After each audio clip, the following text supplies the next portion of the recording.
Continuing with the program of today, and now we are jumping into our breakout sessions. And here on this main stage, I have the pleasure today of facilitating and moderating this session dedicated to an EIC matchmaking pitching with some of our EIC beneficiaries that will be actually meeting up with representatives from our mission cities.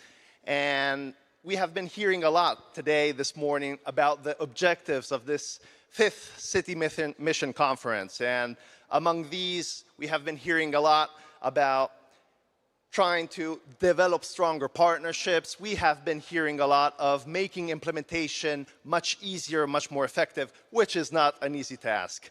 And in order to do so, among the tools that have been mentioned this morning in the opening greetings, we have been all hearing about doing more matchmaking, getting to be more interactive, letting the actors in the ecosystem meet each other, be more cooperative, try to make implementation somehow easier. And here we are. This is exactly an example of this. Here, the EIC Innovation Procurement Program, powered by Spin4AC, which I have the pleasure of representing today.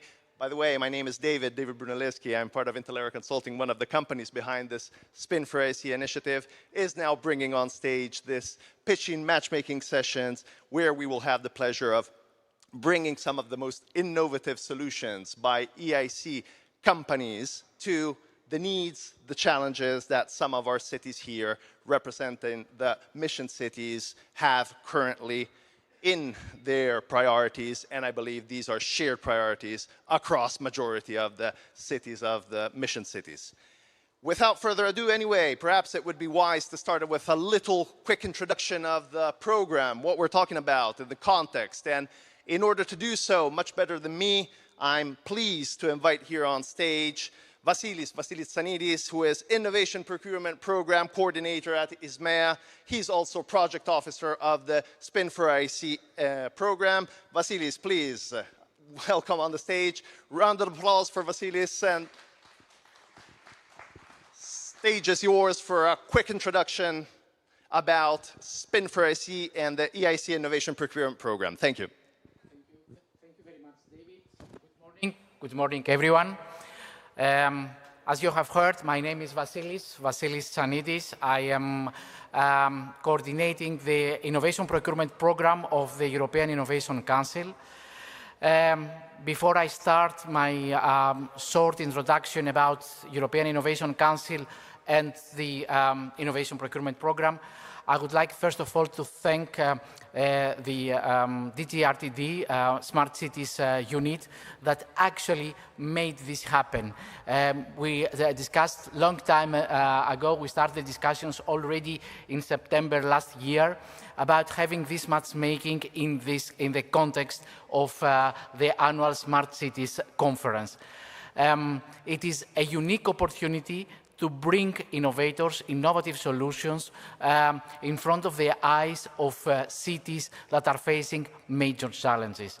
And we should not forget that when it comes to procurement, cities and regions are playing a major role. More than 2 trillion euros are being spent in Europe through public procurement, and guess, more than 50% of this enormous budget is in the hands of cities and regions. So it's spent at municipal and regional levels. So cities and regions hold in their hands an incredible power to drive the demand, to drive innovation from the demand side. Having said that, I would like in my short presentation to briefly explain to you what EIC, European Innovation Council, is and why we are here today. European Innovation Council is a flagship initiative of Horizon Europe program that actually aims to support the most innovative solutions, the most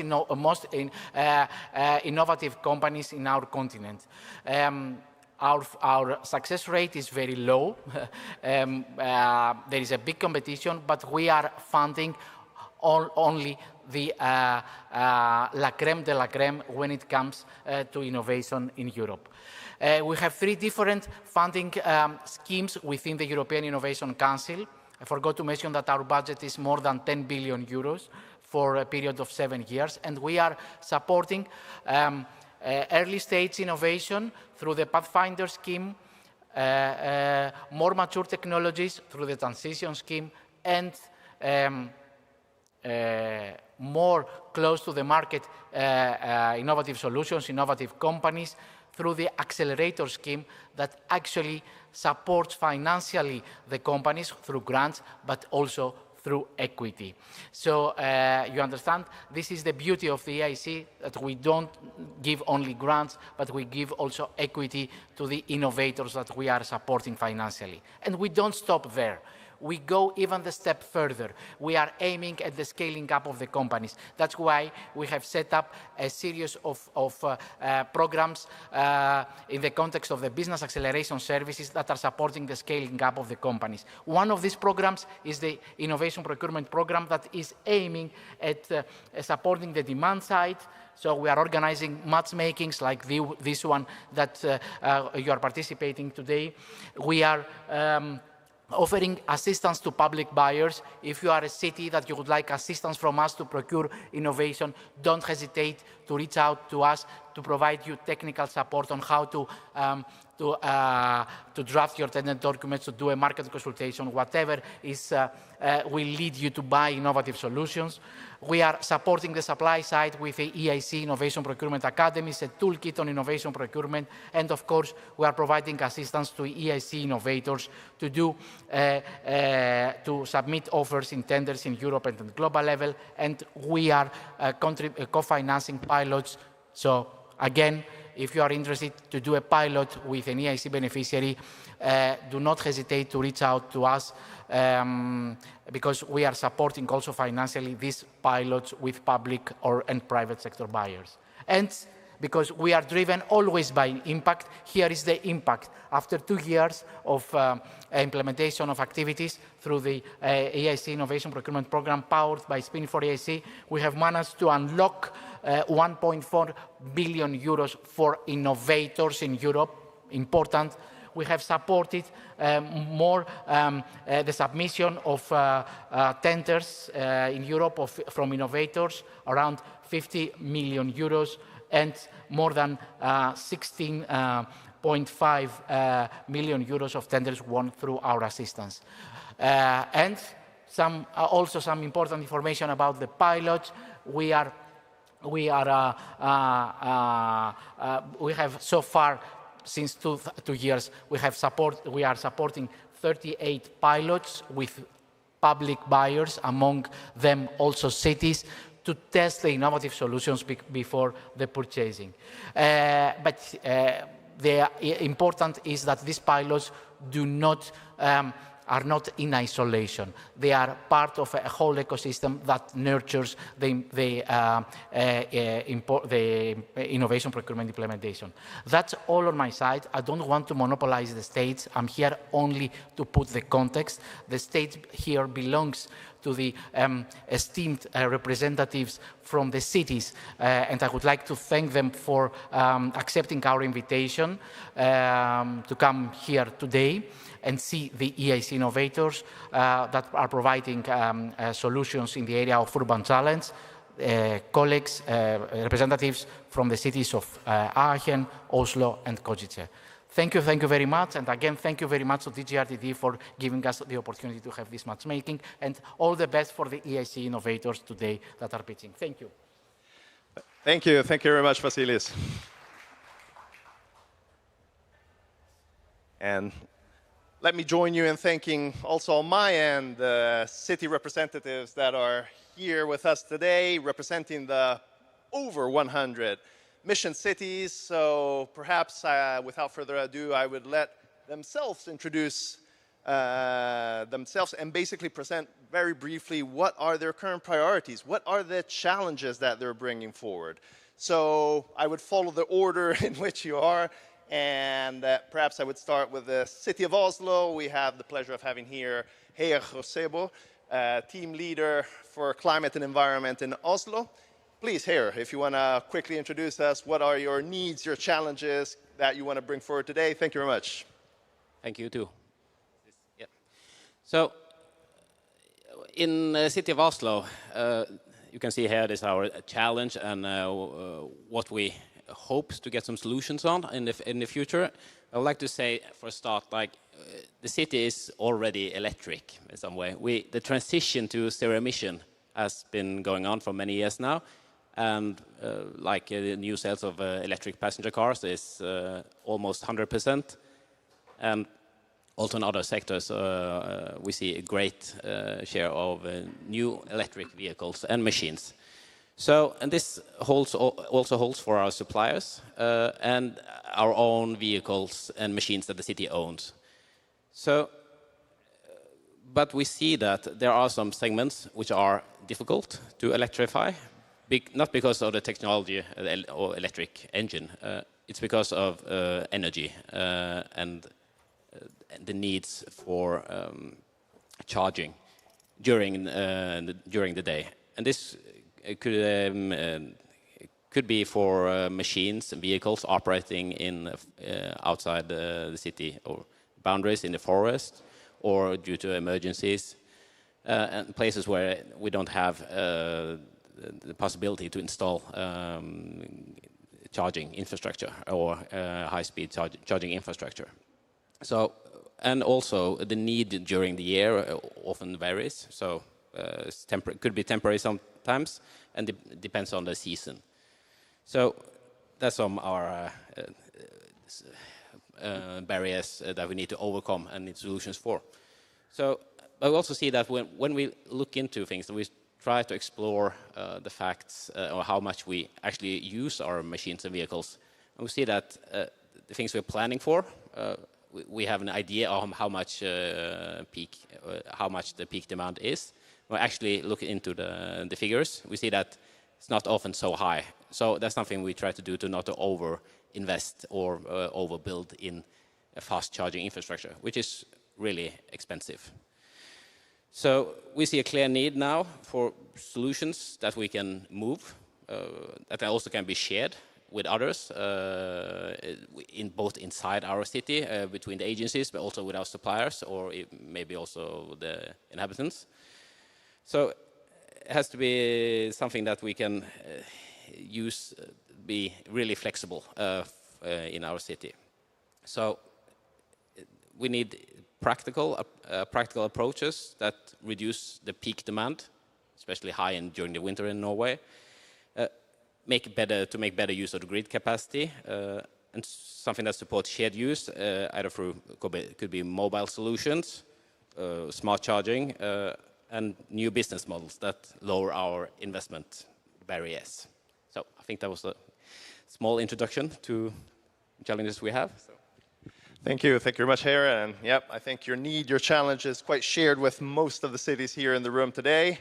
Thank you very much, and I'm curious to hear about the solutions that our EIC beneficiaries will be proposing to this challenge, and your needs of actually more flexibility, which is this shared challenge. But I would move on in our virtual trip around Europe, and from Oslo, we're moving to Košice in Slovakia, so I'm happy to leave it over to Misho Hudak from the Strategic Development Department.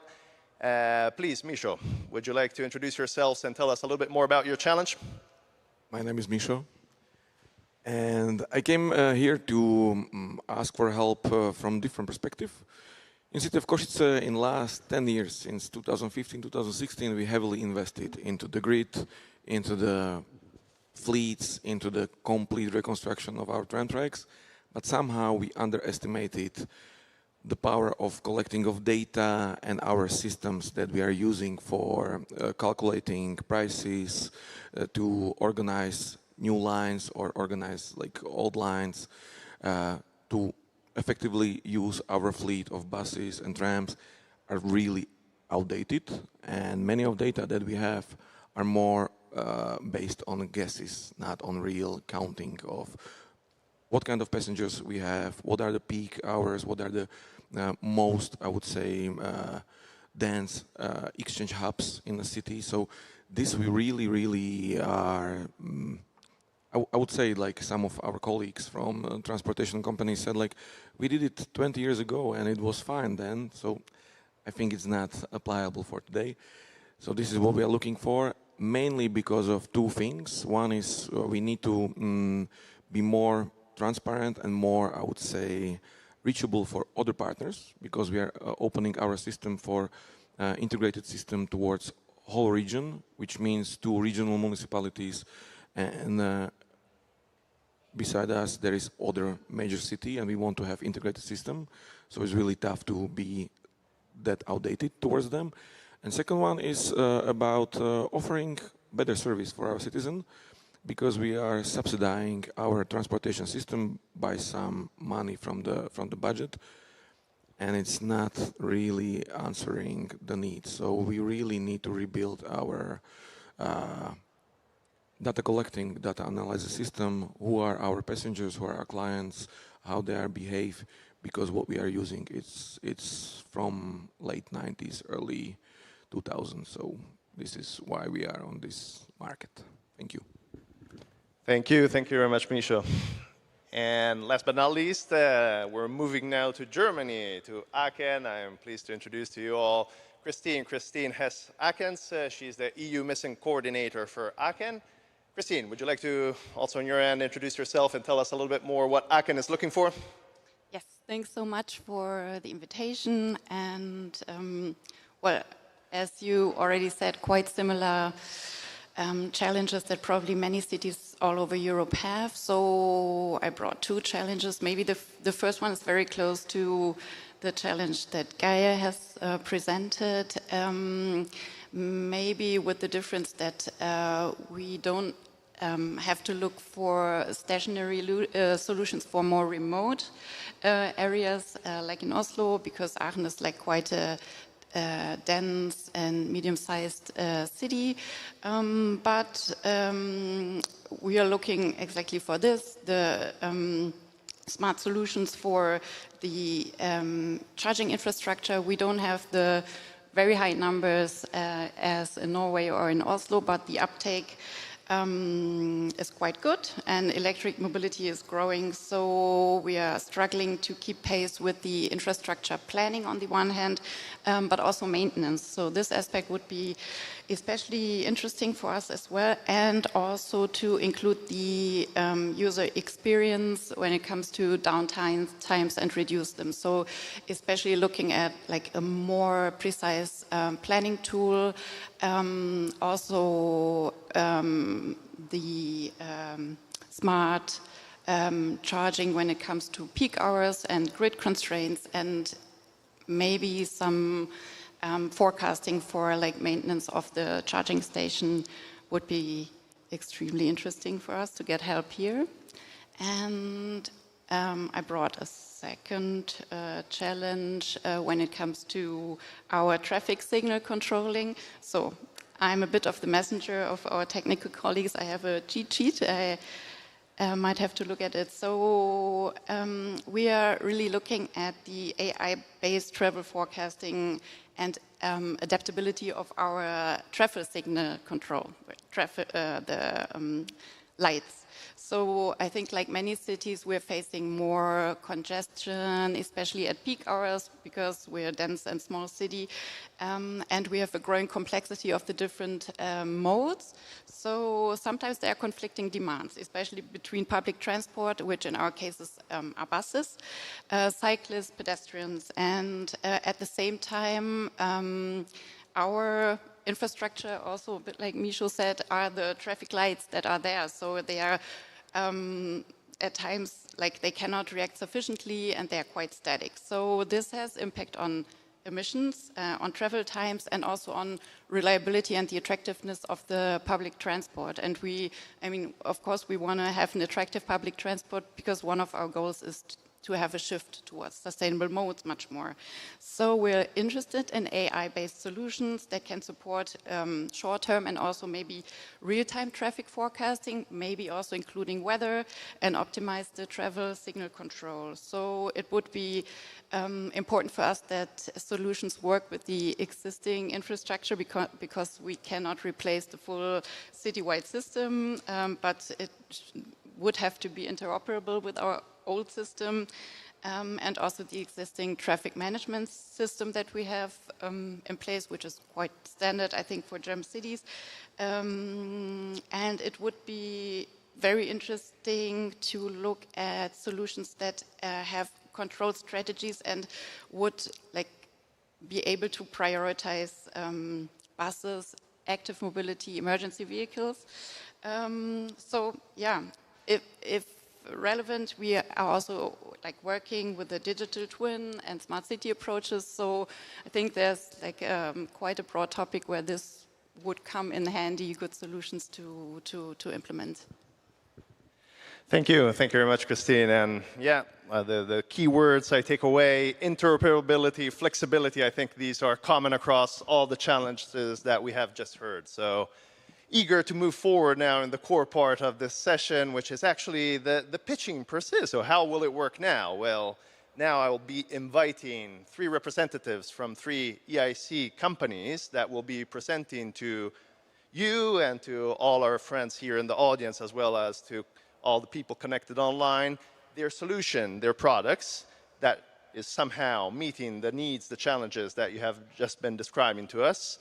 And each one of them will have maximum 8 minutes. So we're going to be kind of strict here. We're going to allow 8 minutes to present, to pitch their solutions. And then after this pitch, you will have the possibility to ask any questions, curiosities that you may have to our colleagues that will have just pitched and presented their product, their solution. Without further ado, therefore, I would move on and start inviting first on stage Kalin Kamenov from Navigato, Bulgarian company specialized in optimizing existing electrical vehicle charging assets. So should be an interoperable, flexible solution that should fit into existing infrastructure. Kalin, as anticipated, you have 8 minutes for you. That's the slide clicker to present your solution. You can, as you want, you can use either these mics here or I can give you this. Thank you very much. Thank you. Thank you. And I'm very thankful for the invitation. Thank you, David. It's a big challenge on one-by-one session. When you told me, man, you are pitching 15 minutes, you should make 8 minutes. I tried to cut everything and to explain what we have indeed. I'm Kalin Kamenov. I'm a founder of Navigato AI. We are founded 2015 and growing insanely by a lot of metamorphoses from the app that tracking the charging points to SaaS. And from 1.5 years, we're working on our AI solution. We help mission cities to turn existing EV charging infrastructure into measurable, into governable and flexibility-ready urban energy assets. The key message is simple. Cities can start with existing assets, with existing data, with existing infrastructure, without new capex. This is our message to the cities. And why now? Because EV charging becoming a part of the urban energy system is a not only separate infrastructure like to the current moment. As the city representatives explained, it have a big problems, big gaps. Cities need evidence, governments, and investment readiness before scaling a future, before investing more. The cities demand for the intelligence between chargers, grid constraints, and city climate goals. That's the answer why now. And today, most charging infrastructure is still passive, as I explained, and cities monitor charging operators managing something. They're putting their own AI and their own kind of solutions, but this is not a part for whole picture. This not helps to cities to understand where is the gaps, where is the grid constraints, where is the everything. They still face underused assets, manual decisions, fragmented reporting, and unmanaged flexibility potential. So before buying more new infrastructure, as the representative of Oslo explained, to put some kind of fast chargers, this is critical. They need to some kind of feasibility study and research. What is our solution? Navigato AI is the software layer that sits above existing core planet infrastructure. It connects utilization, tariffs, grid constraints, and ESG evidence, then produces explainable recommendation and feasibility studies. And importantly, cities can start without replacing the current infrastructure, without investing in new capex. This is the key. To be clear, we are not a utility company. We are not sell energy. We build the AI agent layer that helps to optimize EV charging demand under government rules. In the pilot phase, this is the simulation. It's a decision support only. Our product have three modules. The first module is electronomics. Electronomics is optimizing the charging and flexibility readiness. This is our key AI solution. And SiteSim is model scenario and investment choices. This projects the digital twin of the city. And the final model is the auditor. This produces the ESG and reporting outputs. All that stuff is formalizing the digital twin version 2 that we are announcing, like a digital twin version 2. Our Q4 2026 pilot runs 90 days. It's designed as a low-risk pre-procurement step. We connect our model sites, analyze the data, simulate the better scenarios, and deliver a dashboard plus a procurement-ready roadmap. The result is the evidence before the investment. This is our goal, to help the cities to use our tool for this. What makes us different that other tools is solving only one problem. CPMS manages their charges, as explained. I will not repeat something. Consultants produce some kind of reports and studies, and the flexibility platform starts later in the version. We connect EV infrastructure, grid constraints, simulation, and ESG evidence in one city-safe layer. We're doing that. Our business model, as explained, is a pilot first and procurement friendly.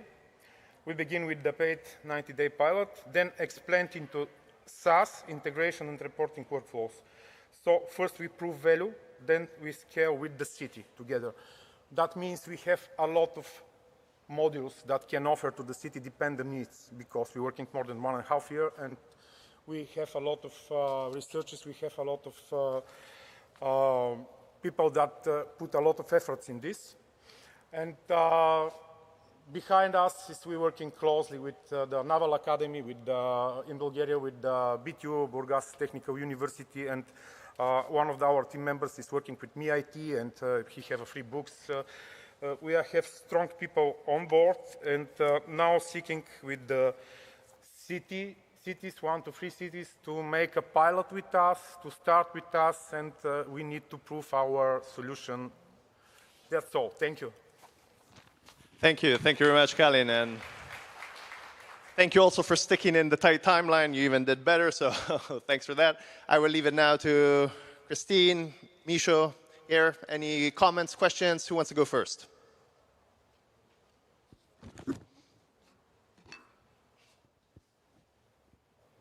Yes, thank you for a really nice presentation and interesting software solutions.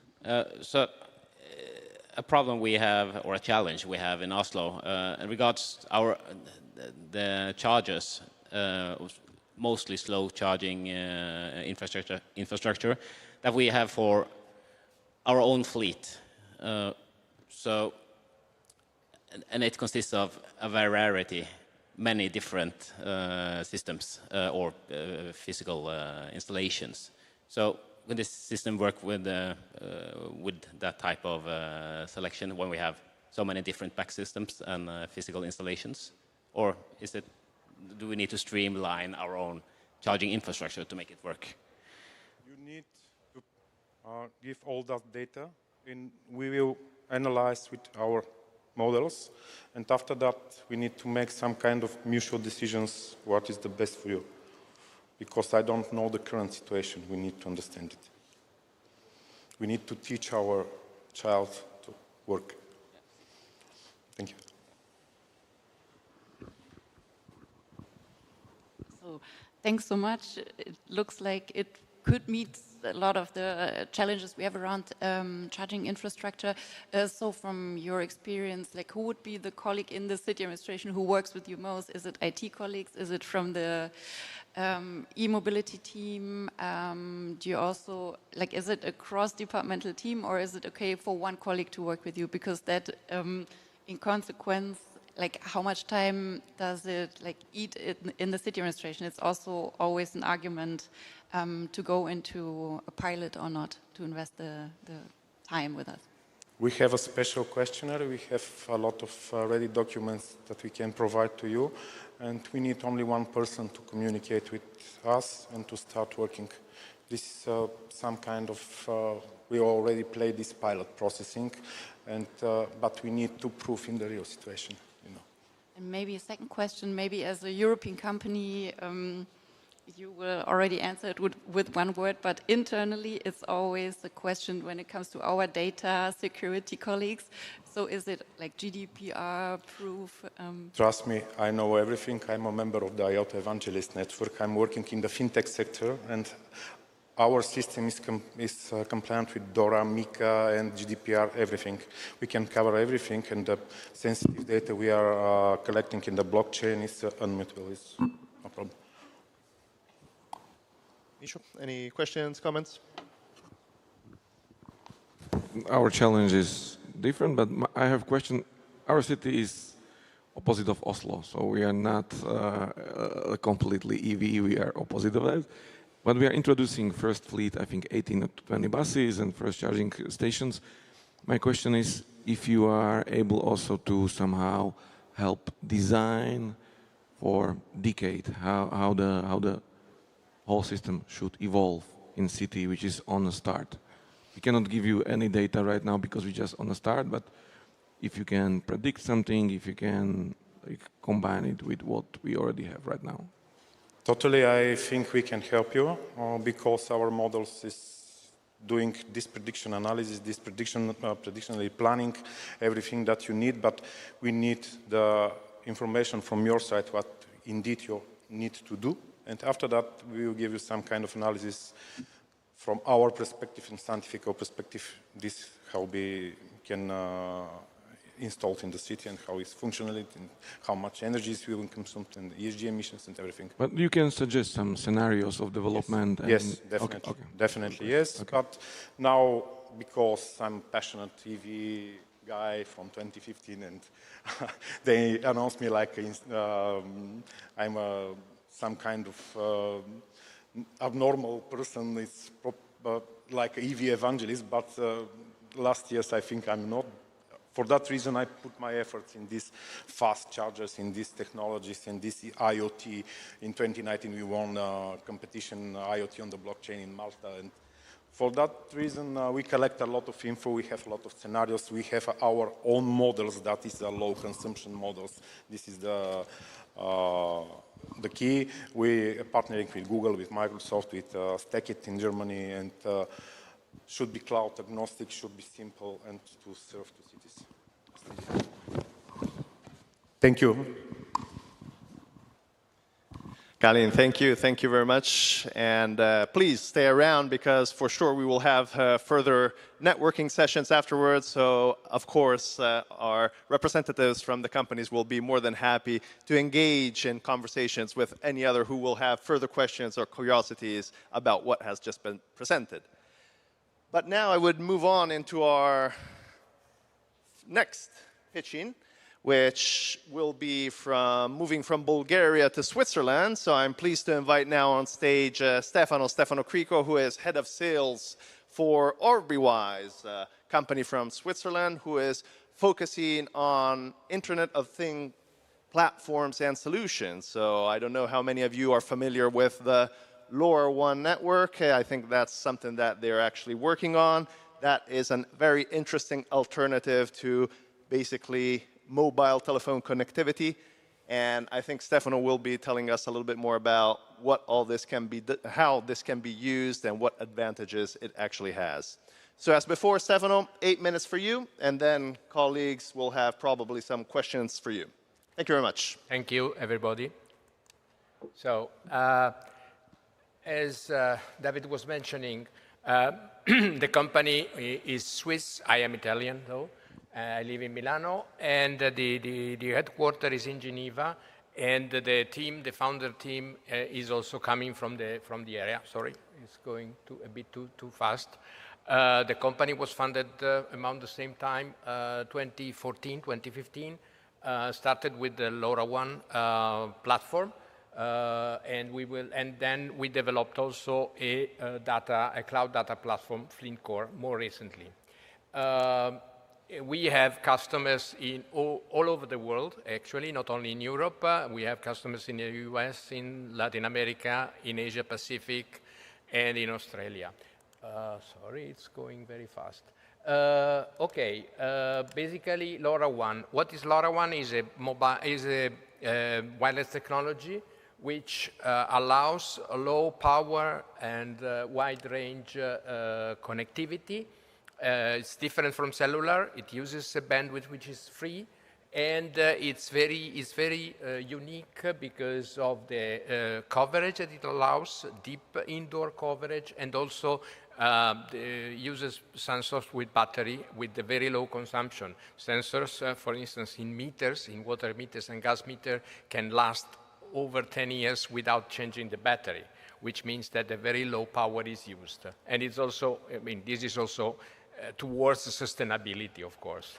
And so the interesting features of LoRaWAN is the long range. It's greater than cellular, deep indoor, star topology, lifetime can be more than 10 years, and also the low cost, minimal infrastructure, and low cost of end node. Deploying a LoRaWAN network, if there is no network, can be done pretty easily. Antennas cost much less than a typical cellular antenna, and they can be installed almost anywhere on poles, but also on buildings and so on.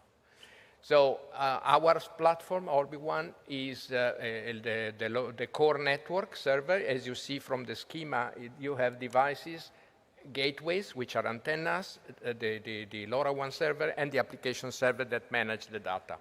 We come to that later. Just a quick overview of the type of use cases that we can show that are real use cases. We have 2 million objects connected to our network, and worldwide I think there are several tens of millions of objects connected to other networks. We have a customer here in Europe, which is the city of Luxembourg. We have a regional customer in the Basque region, Valencia region, some departments, UK cities. Also in Bulgaria, we have a gas meter customer, India, Australia, Canada. So these are basically the meters, as you see, that connect and send their data. And then you have, we have customers, especially here in Europe, in UK, for smart lighting controllers. We have around 100,000 smart controllers where you control the power of the light and also the level of power of the light. Parking, which relates to mobility, and we have customers in Italy and in Switzerland, in Indian cities, in Canadian cities.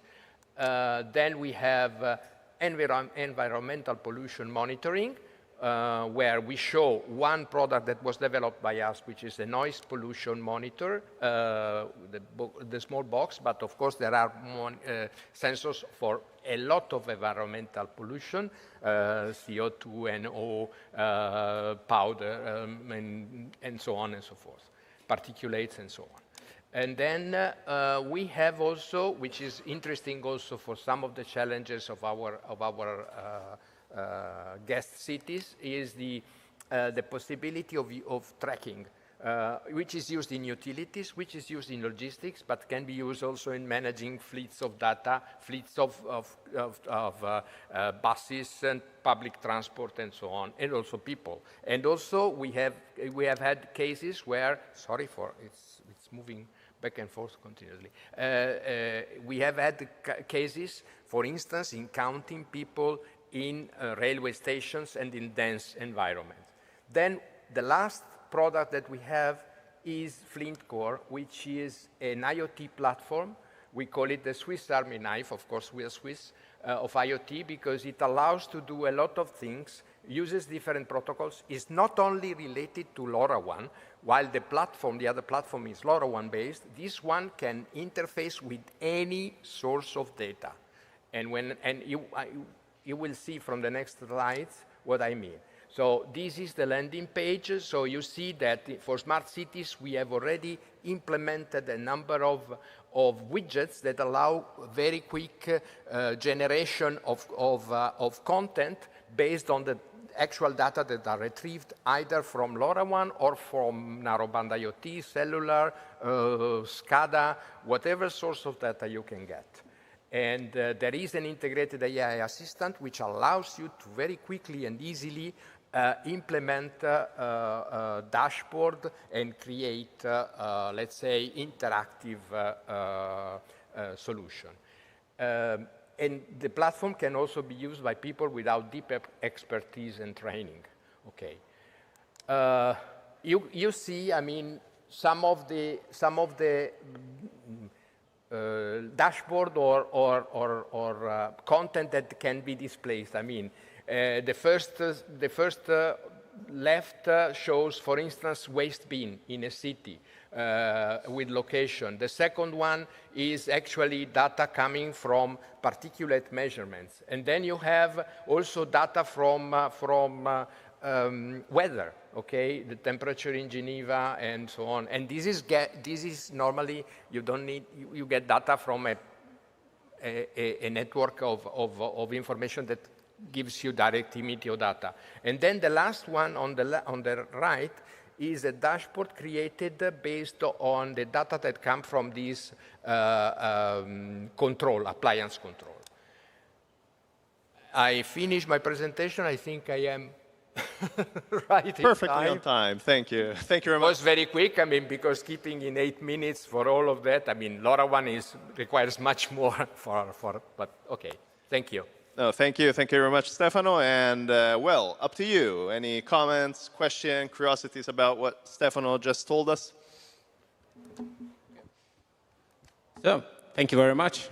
A great presentation. I was a bit curious about the slide when you had this tracking device, because in our city we have a lot of equipment, like small machines, like lawn mowers, leaf blowers, owned by schools, city districts, and agencies responsible for different tasks, so maybe 3,000-4,000 items over the city.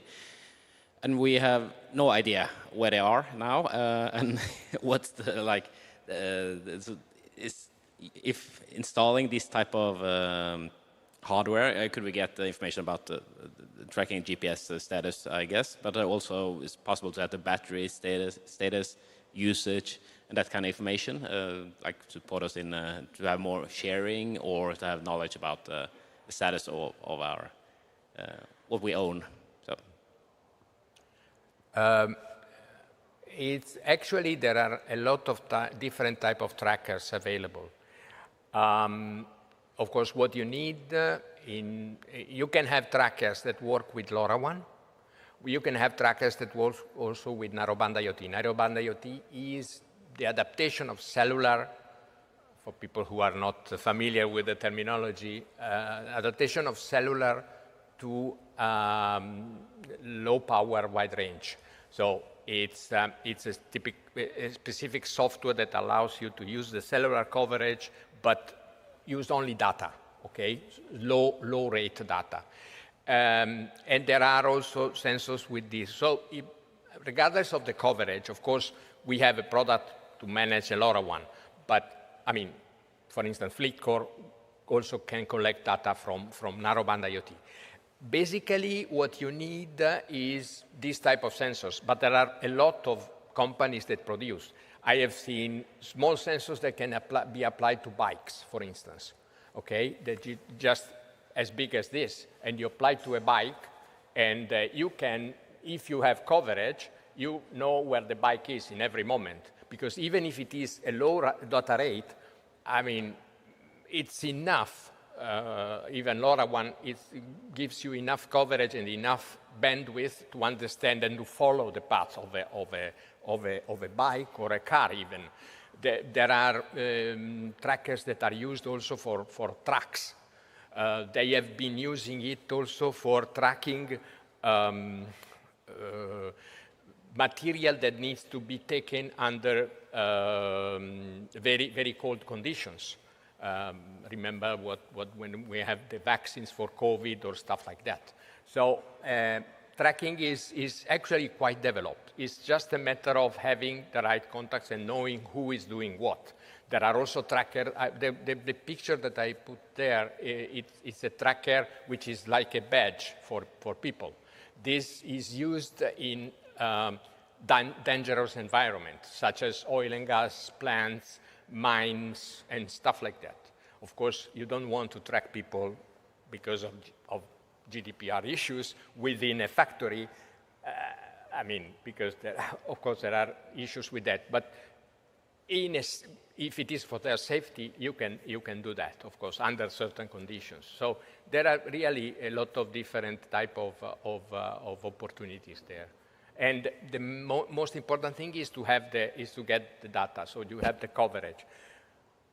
Either via GPS, normally tracking is done either via GPS, but GPS is consuming a bit too much battery, or within buildings where the GPS doesn't work with Bluetooth beaconing, typically, or Wi-Fi beaconing. These are the two technologies that are used within buildings. Thank you very much. Yeah. We are probably our city, the main, the city from this street that are going to ask a lot of questions. My first question is about what can collect and what can your trackers calculate beside like normal, I would say, attributes. Because we are looking for systems that could help us to identify the specific places where capacity of our buses or our trams are overloaded or they are underused, and we need to have to change something over the line or to bring different capacity of buses or different buses per hour. Like, what can your trackers can add to tracking just navigation around the city? Like, what else are there? Well, as I say, it depends mostly on which type of sensors you can use. There are sensors actually that have been developed to collect transport data, people that flow through a certain gauge or gate or whatever. Sensors that in the building collect the data about how many people are in one room, because you count how many. Of course, temperature, humidity, all this type of stuff. So there are really a lot of sensors available. And a lot of sensors are already available both with narrowband IoT or LoRaWAN or other technologies. So it's a matter of studying the use case and how you can reach which type of data you need and how to collect and manipulate the data in order to get to the goal that you want. So you need either to have the connectivity, and by the way, we have also a customer in Slovakia, so basically they have implemented a small project in, I think mostly in Bratislava, but it's a small customer. It's an operator. You probably know them, Svan. It's a mobile operator in Slovakia. And they implemented a small project on parking, electrical parking. So, so it's having the coverage, having the right sensor, and gathering the right data. But, we are not just providing a product. We are also available to discuss and study with the customer whatever they need in order to help them. In Luxembourg, for instance, which is a direct customer, the city of Luxembourg, they started with meters, but now they are implementing a number of other use cases based on the same network. The advantage of LoRaWAN is that with the same network, you can do a lot of things in parallel. When you have the coverage, you can do many things. You don't need to reinvent the wheel or install some other coverage. I have second question. It's not. I'm going out. And it's not even connected with public transport. Sorry? AI or not? Well, I mean, maybe we can invite you even to proceed afterwards. Okay. There's going to be occasion. It's quite different, but from what I saw. Okay. Just for I will the sake keep it of for time. later. Yeah, okay. I'm also curious to hear about Christine's final quick comment. Okay, final quick question, maybe basic understanding from my side. So I think we have a quite good LoRaWAN coverage. Okay. So do I understand it correctly that you would be able to like plug in the existing system to run, for example, the the Swiss Army knife tool? Or do you set up the LoRaWAN system? I don't know who is providing you the LoRaWAN network. If I know, I know most of the actors in this space. So, but of course, if you have a LoRaWAN network, we can, and you want to develop this and you want to, let's say, get more from what you have already deployed, we can help you with that. We can try to help you. And we can also direct you to the ecosystem because in the LoRa Alliance, I didn't mention the LoRa Alliance, which is the body that encompasses all the companies working in LoRa. There are operators, there are solution provider or platform provider, and there are hardware provider that provide antennas and devices, which is I would say, one of the most important portions of it. So I'm more than happy to help you with that. Thank you very much, Stefano. And well, now perhaps we can move into our last pitch for this session. And now I'm pleased to invite on stage Victor Perez Carmona from FlexiGrid. So from Switzerland, now we're moving to Spain, and we're moving back to increasing capacity of distribution grids by basically, if I'm not wrong, Victor, utilizing customer flexibility, right? That should be it. Yes. As before, 8 minutes for you. Thank you very much. I'll put the timer here. Hello, everyone. My name is Victor Perez. I work for FlexiGrid, and we are also part of the EIC Accelerator program, so we thank you for that. It's been a great journey starting from Europe and expanding internationally. And today we're here to share a little bit our experiences in different cities of Europe, but also abroad. So I will be mentioning some real pilots and some real projects we have. And I will be speaking specifically about how we are helping the orchestration of flexible grids. So today I'll be speaking a lot about the networks and the network operators. But today, let's briefly introduce the team. We are a company with headquarters in Gijón, in Spain, and in Stockholm, in Sweden. And we've been growing since 2020. Now we're present in over 11 countries with 25 grid operators that we work with. And the idea today was to reflect a little bit on the challenges. Mostly, I'll be focusing the conversation in the challenges presented by Oslo and Aachen. And in fact, I wanted to mention the two things that have been mentioned today, which is the overinvestment. So we'll see that grids have been overinvested, as Geert mentioned. And also, as Christine said, sometimes we also have a lack of visibility, and we need efficient planning. So we believe that having a digital twin, we've heard digital twins of the cities, we help the grid operators to have a digital twin of the grid with 3 capabilities. I'll keep on repeating these capabilities throughout the conversation. These are the monitoring, the ability to do efficient planning with analytics, and the flex orchestration. And here is the big question of why. I don't have a pointer here. Well, it's because of the two things, as I said, that Oslo and Aachen mentioned. Lack of efficient planning and overinvestment. If we see our grids, now I'll reflect to that red curve, they are designed for the peak capacity. In Spain, for example, the regulator forces them to choose the worst moment over the past 5 years. Some years ago, the worst moment was when Spain won the World Cup. This has evolved. Now it's a different worst moment. But they use this plus a safety margin. While in reality, if we see the average utilization for Europe, for low voltage is under the 10%. So we have underutilized grids that have been designed for the peak capacity. Why is this? Because it's non-dynamic. However, there are efficient ways to have a maximal utilization of existing assets while we are deploying more and more on grid. So to do this, we have those three capabilities.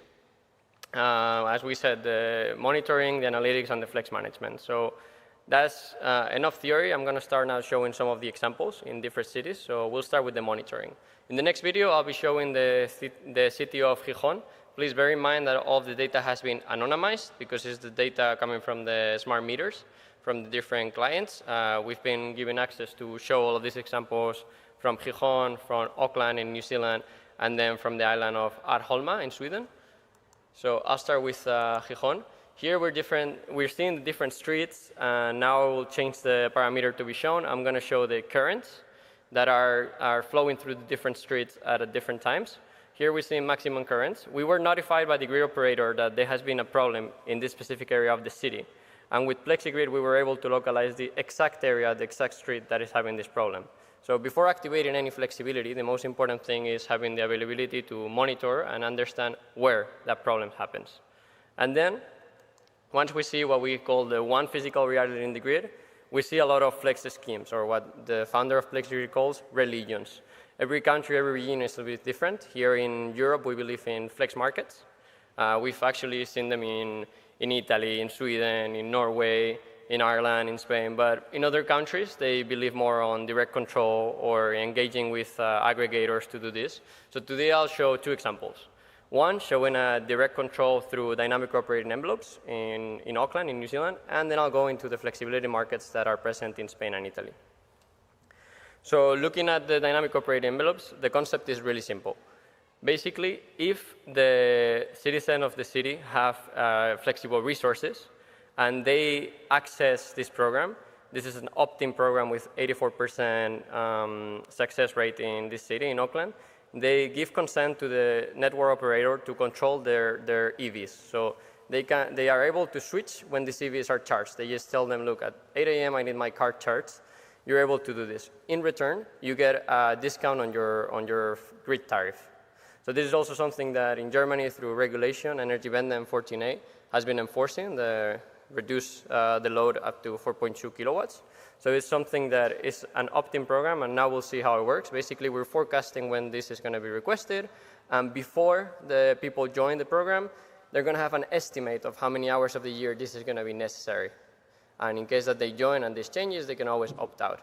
But as we said, the more EV and the more electrification happens, the more the grid cost of the tariffs are rising. So back in the day, the electricity part of the tariff was higher than the grid, but in cities like Norway, Sweden, actually the grid costs are now higher than the electricity. So this is something that the network operators can control. The other option is the flexibility markets, in which is not only EVs, but all of the type of resources, such as solar panels, heat pump. So different things can accept different seasonalities. Okay. So I'll jump into the videos. Before clicking on the video, we're going to be seeing the streets of Auckland. And when you see, first, as we said, monitoring and analytics, we'll see in green and blue colors, those are the moments of the day in which there is more capacity than the grid can handle, therefore there is an undervoltage. This happens because of some electricity rules, but the important thing is that we locate where the EVs are connected to the grid. We're able to see throughout the day when there are the extra capacity or the undervoltages, and then the third layer, which is the grid orchestration, we'll click now on one of the areas. We can see when the load, so the light blue curve on the top, is going over the transformer limit. And we can see on the bottom how many of those EVs are connected. After that, in those specific moments, we can send this signal, and this can be taken either by an aggregator, by a retailer, such as Octopus or Tiver, or directly with the consumer. That depends, as we said, on the grid schemes, basically on the religion, but technologically it's the same. If there is more than one DER, then we can focus on one specific area. We go back to the cases of Gijón, but we have the same program working in Arholma. Here we can open one station, and we can see the aggregated load. So this is the load for the whole region that day. We can forecast it, and in the bottom, we can see what's the available flexibility. So either flexible connections with the industry, or it could be a flex market, it could be all of these electric vehicles. So here we are really pulling on the synergies from the different distributed energy resources. And how we frame it is by events. So hour by hour, we tell you, hey, there is this event, we're going over the limits, what are the solutions you can accept or reject? And then this is operated by the grid operator, so by Elvia or the grid operator in Aachen, and this is sent then to the final consumers. So yeah, just wanted to say that the flexibility in the low voltage is real, different networks require different flexibility tools, and the regulatory barriers are beginning to fall. So with that, we'll try to orchestrate electricity grids together. Thank you very much, Victor.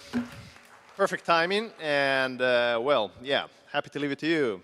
Christine, here. Who wants to go first? Okay, I'm faster.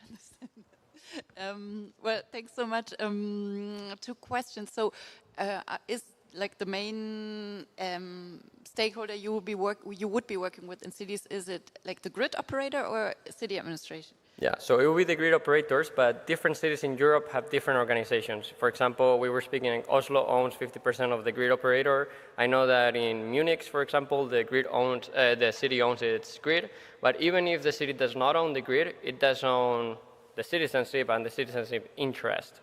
So we always believe that cities are also advocates for doing these projects, and also they are the ones that influence regulatory sandbox to do this project. So sometimes the cities procure the project and then the grid operator is a participant on it. And so you were talking about like citizens, but this would be also interesting for us maybe to start with a pilot with our own fleet, right? With the city-owned fleet. Would that make sense? Like because we have quite a big electric fleet. Yep. And to start this as a pilot would. Yeah, sorry, I mentioned citizens on the low voltage, but the tool also works on the medium voltage, and in fact, the citizen industry is anything connected to the electricity grid. At the end of the day, even if you optimize the industrial part, the grid is just one, and the grid cost is shared evenly through, well, not evenly, but it's shared across all of the taxpayers. So citizens benefit, but also the industries themselves. For industries, in reality, more than the cost of the grid, the most important thing for now is the access. So they're looking for the velocity in connecting to the grid. So flexibility allows them to connect, while then the grid reduces the cost, and the citizens are a little bit more cost sensitive. That's what we see. Yes, thank you for interesting presentation. And we are now in Oslo. We are now exploring the flexibility market. What's in it for us, and how can we use it both to sell flexibility and optimize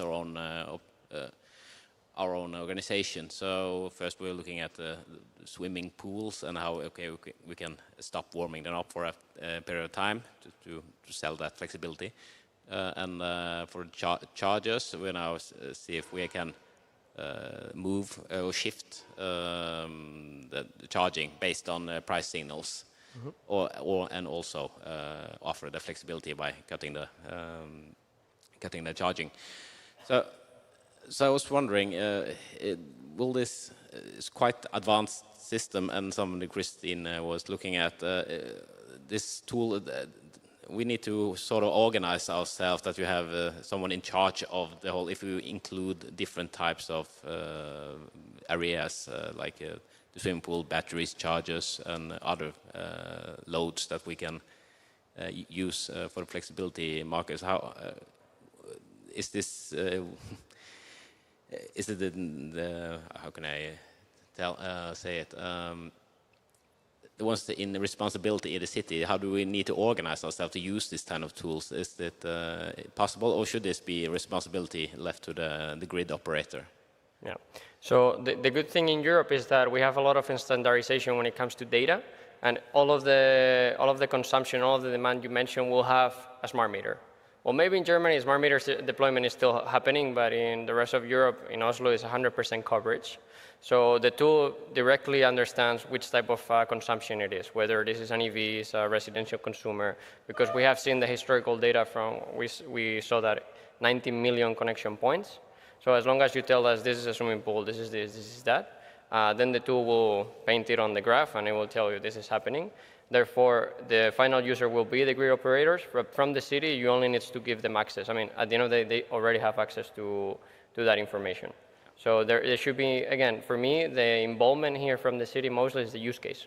And they are the ones that have the demand side closer. As you said before, the grid operators, when we were having a chat, may not have efficiently planned for this. They may have just over-invested in traditional grids, and now this has been a change, especially because they do the planning cycles for 5 to 6 years in Europe, and the change has been a little bit faster. So the use cases, I think, are closer to the city than they are to the grid operators, for sure. Good. Well, Victor, thank you very much. Very interesting. And of course, I believe also yourself as well as colleagues will be available further ahead for further discussions and going more in details also with colleagues in the audience. So once again, thank you very much, Victor, for being with us this morning. And now, just to very quickly wrap it up, I would like to thank all three of you again, Christine and Mijo, for being with us and representing also the other mission cities today. Please bear with us because we will be continuing with a connected and relevant session now on stage happening in basically 5 minutes from now. So just allow some technical time to move some chairs and get everything fixed. But we will be continuing now with a panel discussion moderated by my colleague Dominique Sandy about how actually making all this possible, actually, how can procurement with cities happen? How can these innovations actually reach the cities? This will be the core topic of the discussions. On my end, thank you. Thank you very much again for being with us this morning in this session. Thank you very much to Christine, Mijo, Yar for being with us. And stay tuned. See you again in a few minutes for the follow-up panel discussion session. Thank you very much.